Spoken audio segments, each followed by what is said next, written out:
नमस्कार दोस्तों, जो हम आपके लिए इलेक्ट्रीशियन का प्रैक्टिस सेट चलाते हैं, उसमें आज एक नया सेट लेकर आ गए हैं। यह प्रैक्टिस सेट नंबर 16 है। लगातार कुछ दिनों से हम प्रैक्टिस सेट चला रहे हैं इलेक्ट्रीशियन ट्रेड के लिए, आप भी देख सकते हैं। थ्योरी पढ़ना चाहते हैं, थ्योरी भी पढ़ा पढ़ा दिया गया है। प्रीवियस ईयर का क्वेश्चन करना चाहते हैं, तो वो भी करा दिया गया है। अब हम अपने हिसाब से जो-जो इम्पोर्टेंट क्वेश्चन है, उस क्वेश्चन का हम सॉल्यूशन यहाँ पर कराते हैं। बाकी चीज़ें उसका एक्सप्लेन करते हैं, जो कि एग्ज़ाम के लिए बहुत ज़्यादा इम्पोर्टेंट होने वाला है। तो चलिए क्वेश्चन की तरफ चलते हैं। क्वेश्चन का जो भी लेवल रहेगा, ऐसा ही क्वेश्चन एग्ज़ाम में आने वाला है। जितना क्वेश्चन लेते हैं, यह किसी न किसी एग्ज़ाम में आया हुआ ही क्वेश्चन होता है। चलिए पहला क्वेश्चन की तरफ चलते हैं। क्या है पहला क्वेश्चन? आज का पहला क्वेश्चन क्या है कि डीसी जनरेटर में इंसुलेशन प्रतिरोध को बेहतर बनाने के लिए किस विधि का उपयोग किया जाता है? देखिए ना, डीसी जनरेटर की बात कर रहा है, लेकिन इंसुलेशन प्रतिरोध को बेहतर बनाने के लिए। इंसुलेशन प्रतिरोध को बेहतर कैसे बनाएंगे? विकल्प पढ़ा जाए तो ब्रूस को बार-बार बदल के इंसुलेशन प्रतिरोध ब्रूस को बदलने से कैसे होगा? आगे कि समय-समय पर मशीन को गर्म करके, फिर आगे दिया है कि नियमित रूप से कम्यूटेटर सेगमेंट की सफाई करके, जो कम्यूटेटर का सेगमेंट होता है उसको सफाई करके कि रख-रखाव के दौरान मशीन में गर्म हवा देना। ये इसका सही जवाब होगा डी ऑप्शन। क्यों? क्योंकि जो मशीन होगी उसमें गर्म हवा देंगे तो जो भी नमी होगी गर्म हवा से समाप्त हो जाएगी नमी, तो इंसुलेशन अच्छा हो जाएगा। तो इंसुलेशन पुअर कब होगा? इंसुलेशन कम कब होगा? जब नमी रहेगा तो इंसुलेशन कम होगा, लीकेज करंट के कारण उसमें धारा बहने लगेगी। जबकि इंसुलेशन बेहतर करना है, इंसुलेशन बेहतर करना है, तो इंसुलेशन बेहतर करने के लिए गर्म हवा दीजिए, नमी दूर भग जाएगी, जिससे इंसुलेशन बेहतर होगा। तो इसका कौन सा ऑप्शन सही होगा? D option is a right answer. अगला क्वेश्चन क्या है? अगला क्वेश्चन है कि आर्मेचर बाइंडिंग प्रतिरोध को मापने के लिए किस उपकरण का उपयोग किया जाता है?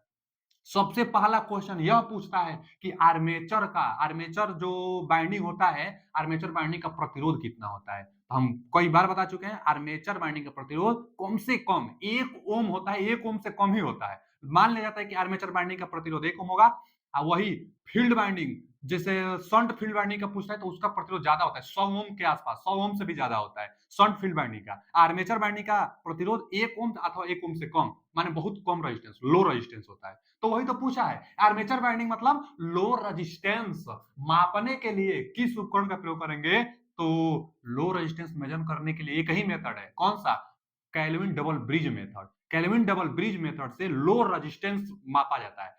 इसमें देखेंगे दिया मेगर तो हाई रेजिस्टेंस मेजर करता है, मेगर मेगा ओम में मेजर करेगा, हाई रेजिस्टेंस मेजर करेगा मेजर। अच्छा, मल्टीमीटर एक दिया है। मल्टीमीटर क्या होता है? मल्टीमीटर एक ऐसा इक्विपमेंट होता है जो करंट भी मेजर करता है, रेजिस्टेंस भी मेजर करता है और वोल्टेज भी मेजर करता है। क्वेश्चन तो यह पूछता है कि मल्टीमीटर क्या नहीं मेजर करता है, निम्न में क्या माप नहीं सकता है? मल्टीमीटर निम्न में क्या नहीं माप सकता है? तो पावर।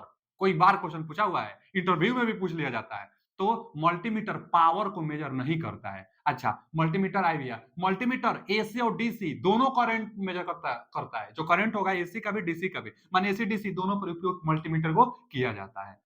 और यह रेजिस्टेंस मेजर करेगा, लेकिन यह भी लो रेजिस्टेंस नहीं, 1 ओम से ज्यादा ही रेजिस्टेंस मेजर करेगा। यहां पूछा है आर्मेचर बाइंडिंग मतलब लो रेजिस्टेंस पूछा है, तो लो रेजिस्टेंस नहीं तो ये मेजर करेगा, नहीं ये मेजर करेगा। आगे सीरीज टाइप ओम मीटर, यह मीडियम रेजिस्टेंस मेजर करता है। मीडियम रेजिस्टेंस मेजर करने का तरीका है कि सीरीज टाइप ओम मीटर, श्रेणी प्रकार का जो ओम मीटर होता है वह क्या मीडियम रेजिस्टेंस मेजर करता है। अब बच गया केल्विन डबल ब्रिज मेथड, तो हम कई बार केल्विन ब्रिज दे अथवा केल्विन डबल ब्रिज दे, यह लो रेजिस्टेंस मेजर करता है। एक ही मेथड है, कई बार इसी को पूछता है, एक ही ना मेथड है, इसको कई बार पूछता है। Low resistance kelvin double bridge method अथवा केल्विन ब्रिज मेथड, यह किसके सिद्धांत पर काम करता है? तो balance bridge, wheat stone, wheat stone, wheat stone balance,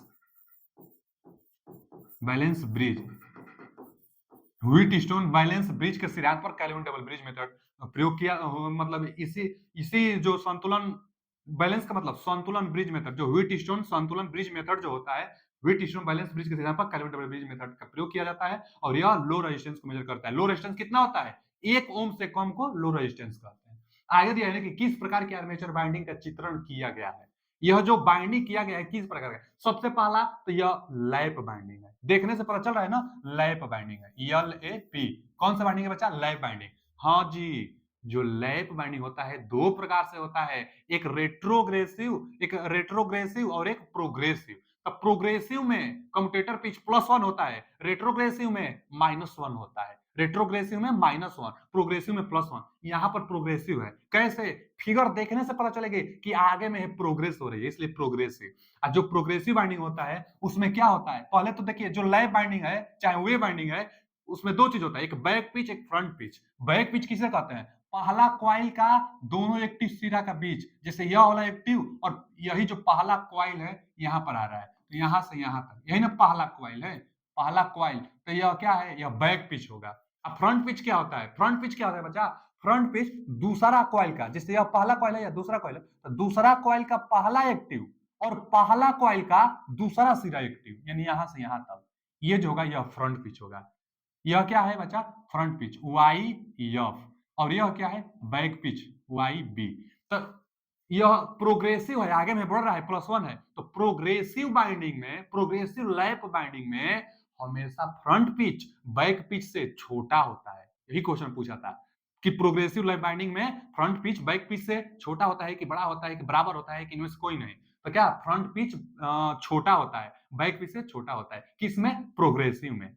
अच्छा, और भी एक जानिएगा कि जो बैक पिच होगी और जो फ्रंट पिच होगा, जो बैक पिच होगा, जो फ्रंट पिच होगा, इनका जो डिफरेंस होता है +-2 होता है। ये भी क्वेश्चन कई बार पूछता है, तो +-2 हो जाता है। चलिए, इस क्वेश्चन का जवाब देखा जाए तो देखिए ना, इसी को यहाँ मॉडिफाई किया है। अब देखिए, एक जो पहला कॉइल है, एक से स्टार्ट हो रहा है, अब 3 सेगमेंट पर जाकर समाप्त हो रहा है।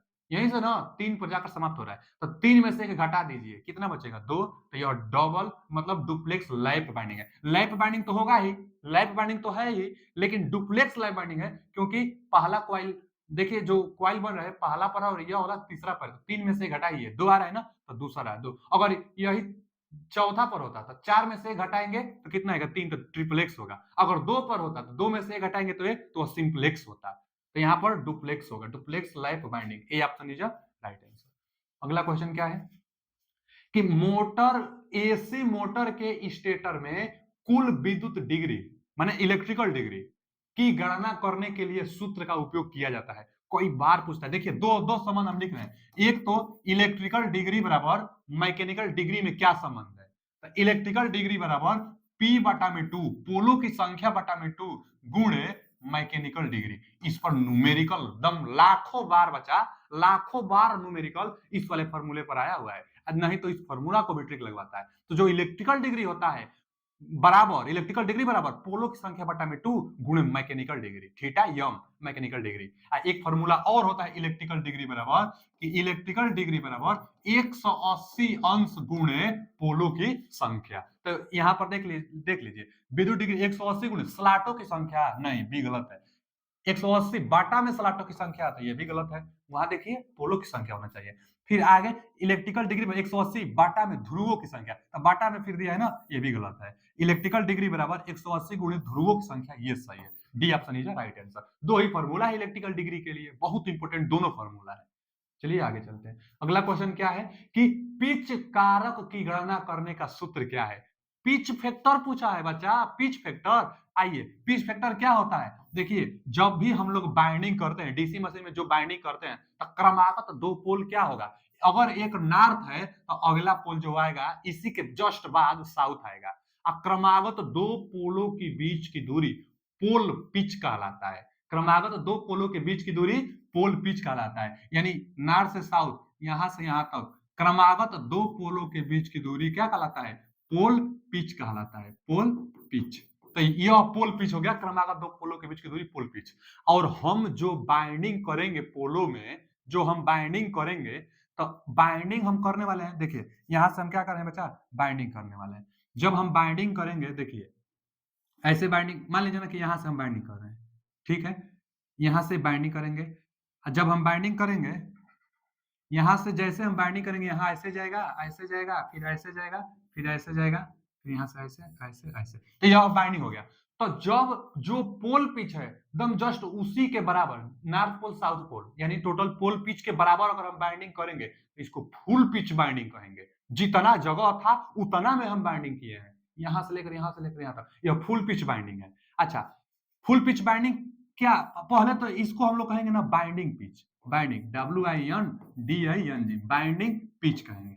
बाइंडिंग पिच क्यों बाइंडिंग पिच कहेंगे? क्योंकि हम बाइंडिंग कर रहे हैं इसलिए इसको बाइंडिंग पिच कहेंगे। अच्छा, बाइंडिंग पिच घट भी सकता है, बढ़ भी सकता है। क्यों? क्योंकि हमारे ऊपर है ना। अभी हम यहाँ से जो बाइंडिंग कर रहे हैं एकदम पूरा फुल किए हैं।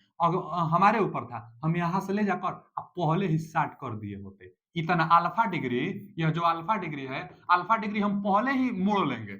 हमारे ऊपर है तो यहाँ पर बाइंडिंग पिच घट जाएगी, छोटा हम कर लेंगे। अच्छा, बाइंडिंग पिच को एक और नाम से जानते हैं, क्वाइल पिच। बाइंडिंग पिच को क्वाइल पिच भी कहते हैं।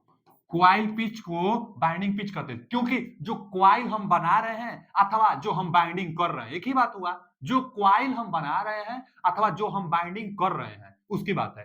तो जो बाइंडिंग पिच होगी चाहे जो क्वाइल पिच होगी, यह घटता बढ़ता है, बाइंडिंग के ऊपर है। यह भी हो सकता है कि हम बाइंडिंग जो कर रहे हैं थोड़ा और आगे बढ़ाकर इधर से कर लेंगे। तो जब आगे बढ़ाकर उधर से करेंगे तो ओवर पिच बाइंडिंग, जब फुल करेंगे तो फुल पिच बाइंडिंग, और जब पहले ही कर लेंगे तो शार्ट पिच बाइंडिंग। जो जो बाइंडिंग पिच है चाहे जो क्वाइल पिच है, अगर इसी में पोल पिच से भाग देंगे तो पिच फैक्टर निकल कर आता है। पिच फैक्टर क्या निकल कर आता है? पिच फैक्टर क्या आता है बच्चा? देखिए पूछता है क्वेश्चन, पिच फैक्टर बराबर PITCL, पिच फैक्टर बराबर, तो पिच फैक्टर क्वाइल पिच चाहे बाइंडिंग पिच, तो पिच फैक्टर बराबर क्वाइल पिच, क्वाइल पिच बटा में पोल पिच, बटा में पोल पिच। समझ में आया होगा कि पोल पिच क्या है, क्वाइल पिच क्या है। क्वाइल पिच जो हम क्वाइल बनाएंगे, जो बाइंडिंग करेंगे, इसका मान जो क्वाइल पिच है इसके पोल पिच के बराबर भी हो जाएगा। तो पोल पिच के बराबर जब क्वाइल पिच होता है तो इसका मान, पिच फैक्टर का मान 1 आता है। उस समय फुल फुल बाइंडिंग होता है, full pitch binding, full coded binding कहते हैं इसको। और जब क्वाइल पिच छोटा रहेगा तो कम आएगा ना, तो अंडर पिच। जब क्वाइल पिच छोटा रहेगा, यह छोटा है और पोल पिच तो फिक्स है, यह बड़ा है, भाग देंगे तब पिच फैक्टर का मान 1 से कम आएगा तो वह अंडर पिच है, माने शार्ट पिच है, शार्ट कोडेड है। और जब क्वाइल पिच ज्यादा ले लेंगे, जब क्वाइल पिच ज्यादा बाहर ओवर कर देंगे तो ओवर पिच, क्योंकि पिच फैक्टर का मान 1 से ज्यादा आएगा। जब यह ज्यादा हो जाएगा इससे तो 1 से ज्यादा आएगा। तो पिच फैक्टर का मान 1 भी आ सकता है, 1 से कम भी आ सकता है, 1 से ज्यादा भी आ सकता है। वह क्वाइल पिच के ऊपर है, बाइंडिंग पिच के ऊपर है। तो पिच फैक्टर बराबर, यही तो पूछा है, पिच फैक्टर की गणना करने का सूत्र क्या है? तो पिच फैक्टर क्वाइल पिच बटा में पोल पिच, बटा में पोल पिच आनी चाहिए, एक गलत है, बटा में पोल पिच आनी चाहिए। एक ही फॉर्मूला ही, एक ही ऑप्शन है, बी ऑप्शन। बटा में पोल पिच आनी चाहिए, बटा में पोल पिच आनी चाहिए पिच फैक्टर के लिए। चाहे बाइंडिंग पिच कहिए, देखिए लिखा है बाइंडिंग पिच लिखा है, तो बाइंडिंग पिच लिखे चाहे क्वाइल पिच लिखे, एकदम सही लिखा है। क्वाइल पिच चाहे बाइंडिंग पिच बटा में पोल पिच, पिच फैक्टर होता है। बहुत इंपॉर्टेंट कंफ्यूजन वाला यह फॉर्मूला था, इसलिए इस पर हम टाइम दिए हैं क्योंकि बहुत इंपॉर्टेंट है। और हम समझा दिए आपको, यहाँ से कुछ भी ओवर पिच, शार्ट पिच, एक यह भी पूछता है अल्फा का मान निकालने के लिए। तो जो शार्ट पिच एंगल है ना, जितना शार्ट करेंगे तो इसके लिए 180 बटा में n आता है। अब जिस नंबर का हार्मोनिक्स, यह शार्ट क्यों कहते हैं? शार्ट करने से बहुत फायदा होता है, शार्ट कर देंगे तो हार्मोनिक्स समाप्त होती है। जिस नंबर का हार्मोनिक्स समाप्त करना होगा तो कितना अंश हम शार्ट करेंगे, तो जिस नंबर का हार्मोनिक्स आपको समाप्त करना है उस नंबर से 180 में भाग दीजिए। जितना अंश आएगा उतना अंश शार्ट कर देंगे तो हार्मोनिक्स समाप्त हो जाएगा उस नंबर वाला। तो हार्मोनिक्स समाप्त करने के लिए यहाँ से ना शार्ट पिच एंगल निकाली जाती है, अल्फा का मान 180 बटा में n निकाला जाता है। तो काफी इंपोर्टेंट था। चलिए आगे, अगला क्या है बच्चा कि श्रेणी F, श्रेणी F। तो F इंसुलेशन का तापमान बताइए। कई बार हम बता चुके हैं कि इससे क्वेश्चन एक एकदम निश्चित रूप से आने वाला है। कौन सा? जो इंसुलेशन है उसका टाइप बांटा गया है। कितना टाइप में बांटा गया है? बहुत देखिए ना कितना टाइप है।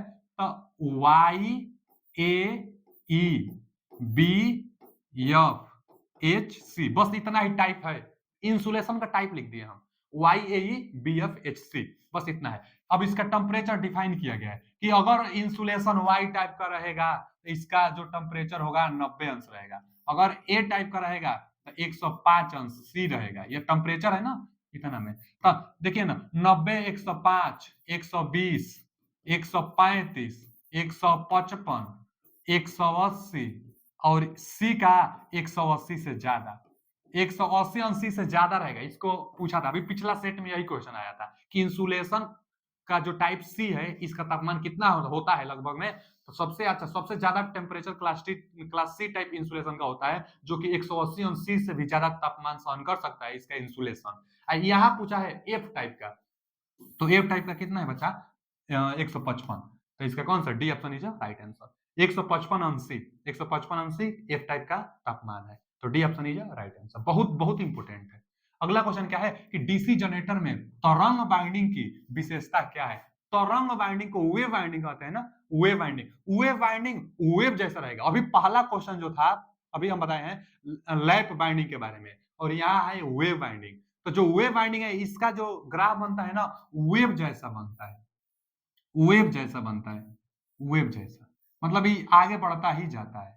तो वेव जैसा आगे बढ़ता ही जाएगा। तो जो वेव जैसा होता है, इसमें क्या होता है, इसमें वोल्टेज बढ़ता है, इसमें वोल्टेज बढ़ता जाता है। तो हाई वोल्टेज के लिए किया जाता है प्रयोग इसका। हाई वोल्टेज, हाई वोल्टेज के लिए जो हाई वोल्टेज होता है वेव बाइंडिंग के लिए। हाई वोल्टेज तब लो करंट होता है, तो low current, high voltage and low current, high voltage and low current के लिए वेव चाहे तरंग बाइंडिंग का प्रयोग किया जाता है। तो high voltage and low current, C option is right answer. High voltage and low current, देखिए दोनों में ना बहुत बहुत बहुत इंपॉर्टेंट है कि पूछता है लैप बाइंडिंग के बारे में, और क्या पूछता है, वेव बाइंडिंग के बारे में,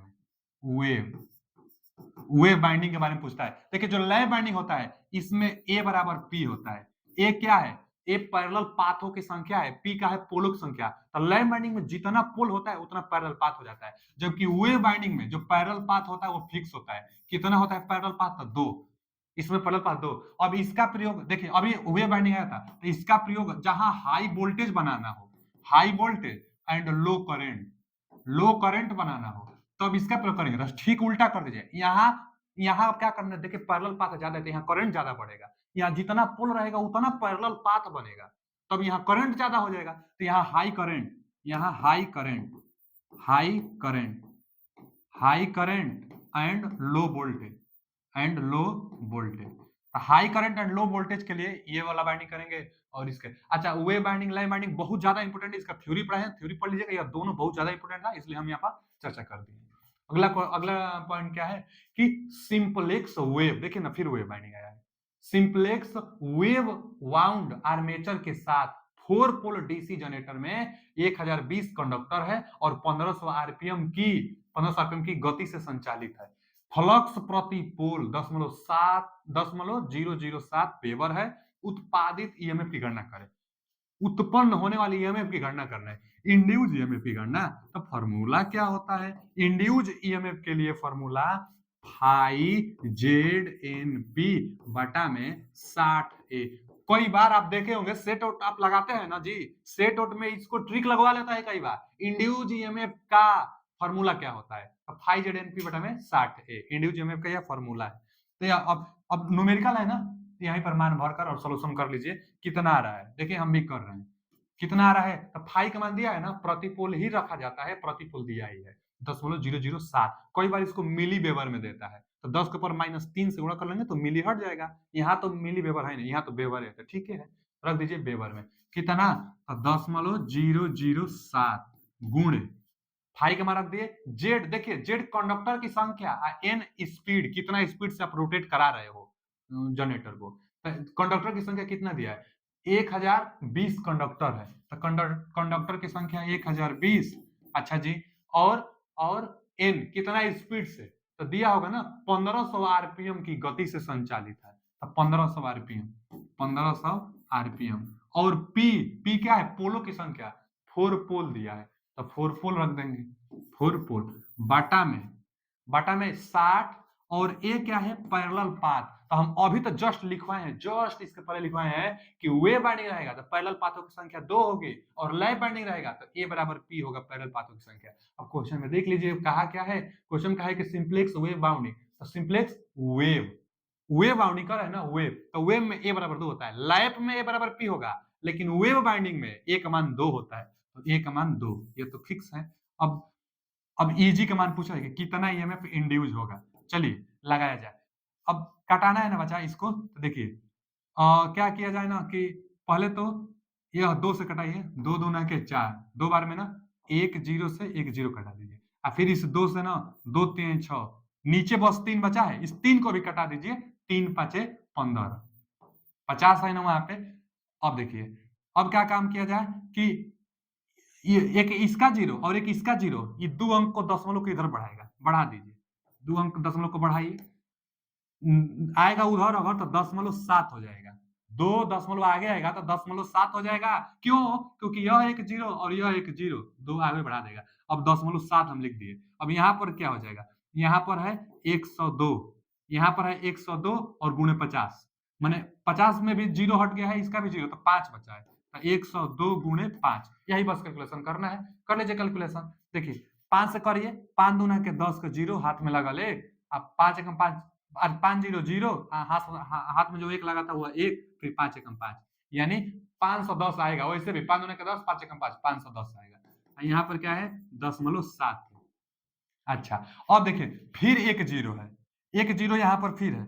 जब एक एक 0 है तो फिर एक दशमलव को हटाएगा, दशमलव को एक हटा देगा तो 7, यहाँ पर बस 51, और 7 से कर लेंगे तो 7 एकम 7 और 7 पचे 35, इतना वोल्ट होगा। इंडिविजुअल में 357 वोल्ट, 357। आपको समझाना है इसलिए इतना टाइम लग रहा है, नहीं तो आप तो जितना जल्द हो सके उतना जल्दी करना होगा। कुछ कुछ क्वेश्चन आता है जिसमें एकदम आपको हल करना ही पड़ेगा तभी जवाब मिलेगा। कुछ क्वेश्चन होता है कि तुरंत पढ़ते ही आप लगा सकते हैं, तो वही टाइम मैनेज करना होता है एग्जाम में। और कोई एक सब्जेक्ट पढ़कर एग्जाम कभी भी नहीं निकल सकता है। आपको 50 नंबर का टेक्निकल है, 15 नंबर का कंप्यूटर है, सिर्फ इससे एग्जाम नहीं निकलने वाला है। इंग्लिश जो भी 5 नंबर हो अथवा 10 नंबर हो, जेई में 10 नंबर का आ रहा है और टीजी 2 का जो टीजी 3 का एग्जाम है 5 नंबर का इंग्लिश आ रहा है, तो इंग्लिश भी पढ़ना जरूरी है, हिंदी भी पढ़ना जरूरी है। 70 से कम कट ऑफ जाएगी, तुम सोचना भी मत, 70 से ज्यादा ही कट ऑफ जाएगा, क्योंकि हर कोई पढ़ रहा है। अच्छा जी, तो कैसे नंबर उठ सकता है? इसके लिए लाइव ही हम आ रहे हैं किसी दिन। लाइव जब भी हम आएंगे, कम्युनिटी पोस्ट हम करवा देंगे, कम्युनिटी पोस्ट हो जाएगी, पता चल जाएगा कितने बजे हम कब लाइव आ रहे हैं, शाम ही को लाइव आएंगे। तो वहां पर भी डिस्कशन किया जाएगा कि कैसे एग्जाम के लिए बेस्ट दिया जा सके। लेकिन आप क्या करिए कि आप हिंदी भी पढ़िए, इंग्लिश भी पढ़िए, कंप्यूटर भी पढ़िए, जीके जीएस भी पढ़िए, टेक्निकल भी पढ़िए। लास्ट टाइम में मेहनत थोड़ा सा करिए, एकदम एग्जाम निकल जाएगा। जो चैनल है उस पर हिंदी का क्लासेस भी चलाई जा रही है, इंग्लिश का भी क्लासेस आने वाला है, कंप्यूटर तो हम खुद पढ़ा रहे हैं, टेक्निकल भी हम खुद पढ़ा रहे हैं। तो सभी सब्जेक्टों पर आप पकड़ बनाइए, तब जाकर आप एग्जाम निकल पाएगा। अच्छा, बहुत लोग करते हैं ऐसा काम, केवल टेक्निकल और केवल कंप्यूटर पढ़ लेंगे क्योंकि ज्यादा नंबर का है, हिंदी हिंदी को छोड़ देंगे। नहीं, एग्जाम निकलना है तो हिंदी को भी पढ़ना होगा। 10 में से एकदम 7-8 हिंदी में एकदम आराम से बनाया जा सकता है, अगर एक बार आप पढ़ लेंगे, या कम से कम प्रीवियस ईयर में आया हुआ क्वेश्चन भी अगर आप बना लेते हैं तो कुछ तो अनुमान आपको चल जाएगा, जो कि एग्जाम में बेस्ट आप अपना दे पाएंगे। इसलिए सब सब्जेक्ट पर आप बल दीजिए और मेहनत करिए, सेट लगाइए ज्यादा, प्रीवियस ईयर के क्वेश्चन ज्यादा से ज्यादा देखिए। चलिए आगे चलते हैं, अगला क्वेश्चन क्या है? अगला क्वेश्चन है ना कि कौन सी दोष स्थिति में थर्मल अधिभार रिले माने overload relay, thermal overload relay AC induction motor की रक्षा करता है। पहले तो इंडक्शन मोटर की रक्षा करता है। कौन सा इंडक्शन मोटर की? तो थर्मल ओवरलोड रिले। थर्मल का मतलब हम बार बार बताते हैं टेम्परेचर से समझिए। तो तापमान कब ज्यादा होगा? जब करंट का मान ओवरलोड हो। कोई भी मशीन है, जब मशीन ओवरलोड होगी तो तापमान ज्यादा आएगा, और तापमान जब ज्यादा आएगा तो थर्मल ओवरलोड रिले लगाएंगे। थर्मल ओवरलोड रिले टेम्परेचर ज्यादा होती है तब कंट्रोल करता है। ओवरलोड होगा कैसे? टेम्परेचर ज्यादा आएगा कैसे? जब ओवरलोड हो जाएगा तब। तो ओवर करंट जब होगी तो हीट बनेगा, हीट बनेगा तो थर्मल ओवरलोड रिले का प्रयोग करेंगे। तो इसका कौन सा option? C option is right answer. Over current हो जाएगी तब थर्मल ओवरलोड रिले का प्रयोग किया जाता है। कौन सा दोष स्थिति में thermal overload relay induction motor के लिए लगाएंगे? तो भैया जो दोष है ओवर करंट है, ओवर करंट के कंडीशन में थर्मल ओवरलोड रिले का प्रयोग किया जाता है। अगला क्वेश्चन क्या है? शेडेड रिंग आ गया। क्या है? आच्छादित pole motor, shaded pole motor में एक्स के रूप में चिन्हित भाग को क्या कहेंगे? एक्स के माने इसको कह रहा है, यह कापर का क्वाइल है, जो पोल होता है उसमें एक होल करके एक कापर का रिंग लगा दिया जाता है, इसी को तो हम लोग शेडेड रिंग कहते हैं। इस एक्स को क्या कहते हैं? यह क्या है? शेडेड रिंग है, शेडेड रिंग है, शेडेड रिंग। अच्छा, कई बार पूछता है कि शेडेड पोल मोटर यह सिंगल फेज का इंडक्शन मोटर है, यह सेल्फ स्टार्ट हो जाता है। Self start, single phase induction motor self started नहीं होता है। सिंगल फेज इंडक्शन मोटर चाहे सिंगल फेज जो मोटर होता है उसको सेल्फ स्टार्ट बनाया जाता है। उसी तरह यह शेडेड पोल शेडिंग करके होल करके एक कॉइल लगा दिया गया है, शेडिंग रिंग लगा दिया गया है, इसलिए ताकि यह सेल्फ स्टार्टेड हो सके। तो सेल्फ स्टार्टेड इसको बनाया गया है। यह सिंगल फेज का इंडक्शन मोटर है, शेडेड पोल कहते हैं। अब क्वेश्चन यह पूछता है कि जो शेडिंग कॉइल बनाते हैं कितना फेरा रखा जाता है? तो सिर्फ एक फेरा, कापर का सिर्फ एक फेरा रखा जाता है। किसका? तो कापर का। यह भी पूछता है कापर रिंग का यह होता है। यह रिंग किसका बना होता है? कापर का बना होता है। एक फेरा होता है। इसका काम क्या है? इसका काम है स्टार्ट कराना। जब यह रोटर को स्टार्ट कराएगी तो किस दिशा में? तो अनशेडेड से शेडेड की ओर रोटर रोटेट करेगा। जो शेडेड पोल है, वाटर पंप, जो घरेलू वाटर पंप होता है, घरेलू वाटर पंप, उसी में इसका प्रयोग भी किया जाता है और खिलौना उलौना में भी इसका प्रयोग किया जाता है, क्योंकि इसका टार्क बहुत ज्यादा नहीं होता है। इसका जो इफिशियंसी होता है 35% के आसपास होता है। तो खिलौना में प्रयोग किया जाता है, इफिशियंसी कम होता है, टार्क कम होता है, छोटा होता है। घरेलू वाटर पंप में इसका प्रयोग किया जाता है, शेडिंग प्रयोग किया जाता है और शेडिंग रिंग करने से यह सेल्फ स्टार्ट करता है, रोटर को घुमाता है। पढ़ लेते हैं विकल्प क्या देगा। दक्षताएं बढ़ाता है तो नहीं, शेडिंग रिंग करने से दक्षता थोड़े बढ़ेगा। आगे निरंतर गति बनाए रखता है तो ये निरंतर गति नहीं बढ़ाता है, ये तो स्टार्ट कराता है ना केवल। आगे रोटर घुमाव शुरू करे तो रोटर का घुमाव शुरू कराएगा, यही वही तो स्टार्टिंग कराएगा। आगे दिया है कि चुंबकीय क्षेत्र को मजबूत करेगा, तो ये भी नहीं, सी ऑप्शन। रोटर को घुमाने के लिए उत्तरदायी है कापर रिंग, तभी तो सेल्फ स्टार्टेड हुआ, रोटर घूमने लगेगा। कहां? अनशेडेड, अनशेडेड मतलब जहां शेडिंग नहीं किया गया है, अनशेडेड से शेडेड की ओर रोटर को घुमाने का काम शेडिंग कॉइल करता है। चलिए आगे चलते हैं। अगला क्वेश्चन क्या है बच्चा कि घरेलू पानी पंपों के लिए कौन सी मोटर? आ ही गया, अभी तो हम यही चर्चा किए कि घरेलू वाटर पंप जो होता है, घरेलू पानी पानी पंपों के लिए, घरेलू पानी पंपों के लिए कौन सा मोटर? तो यही देखिए, यूनिवर्सल मोटर तो फूड मिक्सचर में किया जाता है।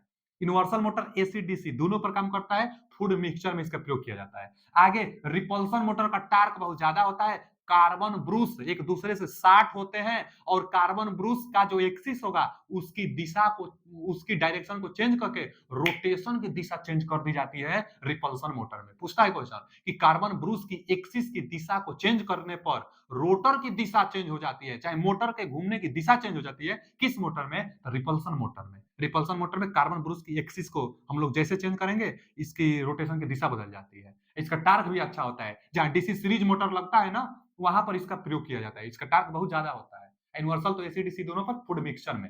अब आगे शेडेड पोल का टार्क कम होता है, अभी बताए घरेलू जो वाटर पंप होता है उसी में शेडेड पोल मोटर का प्रयोग किया जाता है। इसमें कापर का क्वाइल का एक रिंग लगा होता है, इसका इफिशियंसी कम होता है, टार्क भी बहुत ज्यादा नहीं होता है। जबकि कैपेसिटर स्टार्ट मोटर का टार्क बहुत ज्यादा होता है। कैपेसिटर स्टार्ट, कैपेसिटर से वो स्टार्ट कराता है, तो स्टार्टिंग में जो कैपेसिटर लगा होता है स्टार्ट कराने के लिए, इसलिए उसका टार्क स्टार्टिंग टार्क ज्यादा हो जाता है। स्टार्टिंग टार्क जहां ज्यादा जरूरत हो वहां पर कैपेसिटर स्टार्ट मोटर का प्रयोग किया जाता है। तो घरेलू पानी पंप में बचा याद रखे रहिएगा, बहुत बार यह क्वेश्चन पूछता है। तो shaded pole motor, shaded pole motor में C option is right answer. अगला क्वेश्चन क्या है? Hard disk drive. ड्राइव गति से आप समझते होंगे, तो हार्ड डिस्क ड्राइव आप लैपटॉप भी देखे होंगे, लैपटॉप में हार्ड डिस्क ड्राइव लगता है, मतलब हार्ड डिस्क ड्राइव होता है। हार्ड डिस्क ड्राइव में क्या होता है कि लैपटॉप में जैसे कोई कैसेट आप लैपटॉप में लगाना चाहते हैं तो नहीं हार्ड डिस्क खुलकर बाहर आता है, तो क्या होता है वह एक निश्चित एंगल पर और एक पोजीशन पर फिक्स होता है कि उतना ही बाहर आना है, उससे ज्यादा बाहर आएगा तो निकल जाएगा।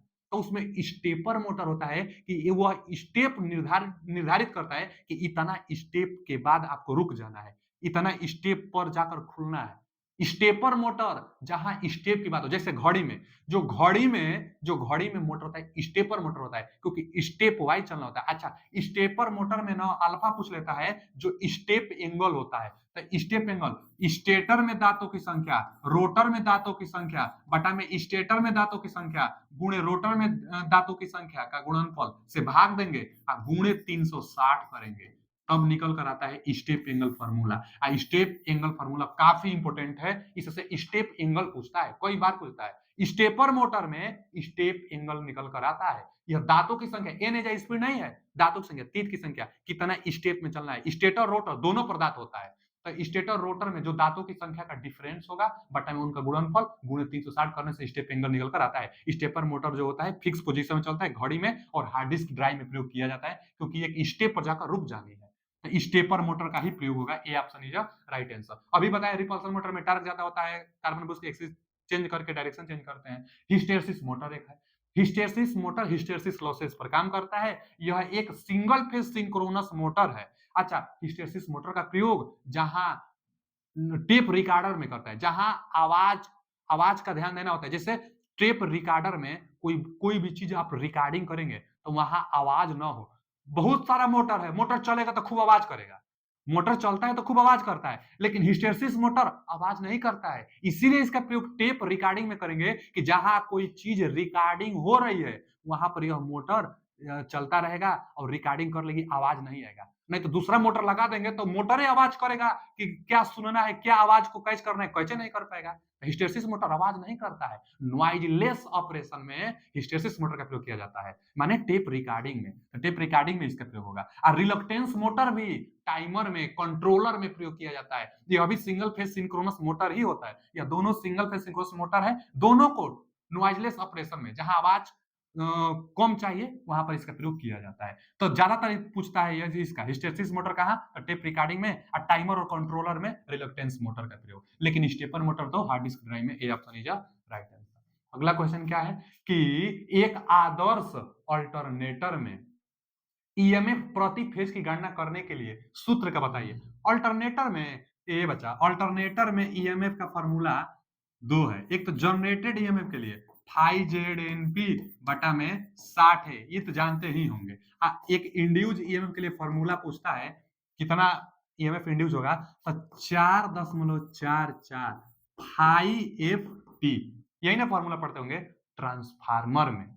लेकिन अल्टरनेटर में एक बाइंडिंग फैक्टर आ जाता है, तो यहां पर क्या होगा, बाइंडिंग फैक्टर। बाइंडिंग फैक्टर, अच्छा, बाइंडिंग फैक्टर कई बार न देकर वो दे देता है क्या उनसे, तो जो बाइंडिंग फैक्टर होता है ना वह केपी और केडी का गुणनफल होता है। केडी डिस्ट्रीब्यूटेड फैक्टर और केपी पिच फैक्टर। तो पिच फैक्टर डिस्ट्रीब्यूटेड फैक्टर का गुणनफल बाइंडिंग फैक्टर कहलाता है। ये जो फॉर्मूला निकल कर आता है अल्टरनेटर के लिए। लेकिन आइडियल अल्टरनेटर कहेगा तो बाइंडिंग फैक्टर 1 होता है, माने इसका मान 1 होगा। इसका मान कितना होता है, 1, यही तो है बाइंडिंग फैक्टर। तो इसका मान 1 होगा आइडियल के लिए। जब आइडियल के लिए इसका मान 1 होगा तो बस इतना ही ना बचेगा। यही तो क्वेश्चन पूछा है आइडियल के लिए, एक आदर्श के लिए। आदर्श अल्टरनेटर में ईएमएफ के लिए formula 4.44 five F T, 4.44 five F T. देखिए फाइव छोटकू सा दिया है, हालांकि बड़ा होना चाहिए, तो 4.44 फाइव एफ टी, इसका D option is right answer. E बराबर 4.44 five F T ideal alternator के लिए। आइडियल नहीं कहता तो केपी केडी होना चाहिए, नहीं तो बाइंडिंग फैक्टर होना चाहिए। ठीक है जी, इसका सही। अच्छा, टी की जगह पर कई बार जेड देता है, तो जब टी की जगह पर जेड देगा तो इसको 2.22, जैसे यहाँ दिया है ना 2.22 फाइव एफ टी, तो यहाँ टी ना देकर यहाँ जेड दिया होता तब सही होता। तो ध्यान देना होगा आपको, टी दिया है तो फिर 4.44, टी माने टर्न, एफ माने फ्लक्स, एफ माने फ्रीक्वेंसी, एफ माने फ्रीक्वेंसी, टी माने टर्न और फाइव मतलब फ्लक्स होगा।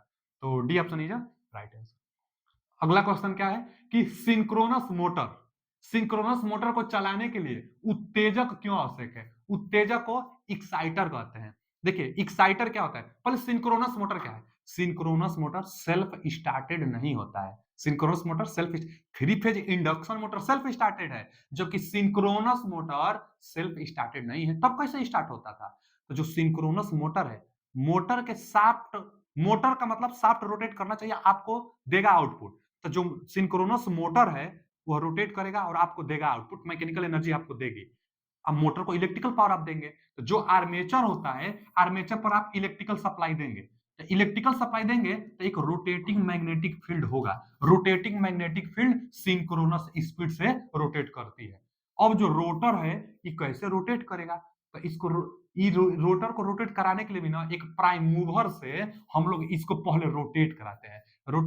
जैसे कई बार क्वेश्चन पूछता है ना कि सिंक्रोनस मोटर को स्टार्ट कराने की विधि कौन सी है, तो पोनी मोटर। पोनी मोटर एक अलग से मोटर होता है जिसको स्टार्ट कराता है, अथवा डैम्पर बाइंडिंग, इसी पर एक बाइंडिंग करते हैं जो स्टार्टिंग में इंडक्शन मोटर की तरह बिहेवियर कराती है, उसके बाद एक्साइटर से सप्लाई देकर लॉक करा दिया जाता है। तो पोनी मोटर चाहे एक्सटर्नल प्राइम मूवर चाहे डैम्पर बाइंडिंग से स्टार्ट कराई जाती है, तो एक प्राइम मूवर से इसको रोटेट करेंगे, रोटेट करेंगे, रोटेट करेंगे, इतना रोटेट करेंगे कि जब सिंक्रोनस स्पीड, माने जो यह सिंक्रोनस स्पीड से जो फ्लक्स रोटेट कर रही है, तो जो फ्लक्स सिंक्रोनस स्पीड से रोटेट कर रही है उसका जो सिंक्रोनस स्पीड है फ्लक्स का, उसके आसपास अगर इसका स्पीड पहुंचा देते हैं हम लोग, तब एक्साइटर, इस पर फील्ड बाइंडिंग होती है ना जी, फील्ड बाइंडिंग, उसी को एक्साइटर कहते हैं। एक्साइटर एक्साइट करता है, फील्ड वाइंडिंग को एक्साइट करके इसमें भी मैग्नेटिक फील्ड बनाएगा, इसका मैग्नेटिक फील्ड लॉक हो जाएगा, तो उसी के स्पीड से यह भी रोटेट करने लगा। अब अपना प्राइम मूवर हटा लीजिए, स्टार्टिंग में प्राइम मूवर दिया स्टार्ट करने के लिए, और उसके बाद जब लॉक हो जाएगा इसका मैग्नेटिक फील्ड इसके मैग्नेटिक फील्ड से जब लॉक हो जाएगा, तब प्राइम मूवर की नहीं जरूरत है, लॉक हो जाएगा तो वही इसको रोटेट अब कराता रहेगा। आप अपना मैकेनिकल आउटपुट ले लीजिए।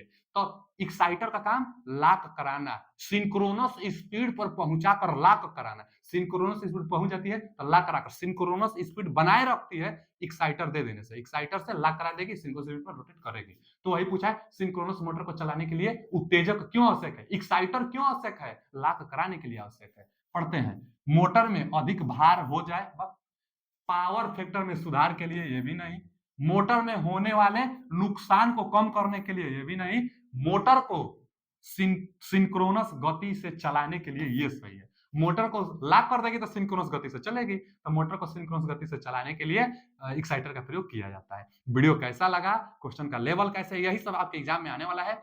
आप मेहनत ज्यादा करिए, कमेंट में जरूर बताइएगा कि वीडियो कैसा लगा। आगे क्वेश्चन हम लेकर आते रहेंगे। पीडीएफ पाने के लिए लिंक लगा हुआ है, ज्वाइन हो जाए। Thank you.